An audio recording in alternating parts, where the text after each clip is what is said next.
मीरपुर माथेरो लग गोठ जलाल चाचड़ के रवासी खानदान पारा बासरन जी ज्यातिन जो दाहू के प्रेस क्लब मीरपुर माथेलो पहुंची कबीर में सुमरो संदस पिरशन मां मुसम्मत मलुका सुमरो भेण माई जैम मजिदा सुमरो ए मासूम पुट के साण करे बासरन के जुल्म जो दास्तान बुधाईंदे चयो तो उनजा माइट ए गोठ जा वडेरा सालिम मोहम्मद सुमरो नेकमो सुमरो उनजा पुट हर रोज उन ते तशद्दुद करे संदन नौजवान धीअ नसीमा सुमरो के 3 लखन में विकड़ी नामालूम हंध तां मासूर शख्स सां जबरदस्ती पणाए छडियो आहे जेका 5 सालन खां उते कैद थियल आहे। असांजी कॾहिं काठियूं साड़नि था, असांजी ज़मीन उन्हनि जी भिक में आहे। हे उनजो भाउ आहे साले मोहम्मद मटेलो भाउ आहे।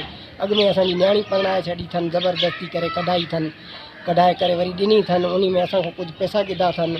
उन खां पोइ असां सां यको विरदा ईंदा आहिनि। असांजी जेकी ज़मीन पई आहे उन में बोॾा कराए छॾियऊं, असां गाह राधोसीं। उन खां पोइ कल्ह मुंहिंजी अम्मा वई आहे, काठियूं बि पाण सारियूं आहिनि उन्हनि। उन खां पोइ अम्मा वई आहे, अम्मा मुंहिंजी खे माना कठि करे विड़िया आहिनि, मासां विड़िया आहिनि। असांखे मारण जूं धमकियूं ॾियनि था, असां सां को इंसाफ़ नथा करनि। असां जेको पैसा खाई आहिनि उन खां पोइ असां सां इंसाफ़ कयो वञे। छोकिरी साले मोहम्मद जे घर ते बकी आहे, नेक मोहम्मद जे ते पीरल जे ते हिकिड़ो मौलवी साहब जो ॻोठ आहे, उन ते छोकिरे ते बकी आहे।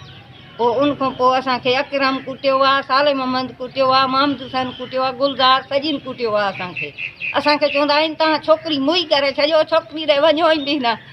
उन खां पोइ वरी असांखे उहो हिकिड़ो यासीन रखान उन कोहाड़ा खयां आहिनि बंदूकनि जा। असांखो 3.5 लख में विकिरो करे आहिनि साले मोहम्मद पीरल। साले मोहम्मद जा पुट मंगारे विढ़ियो आहे, मुंहिंजी बग में न्याणी कढाई अथसि।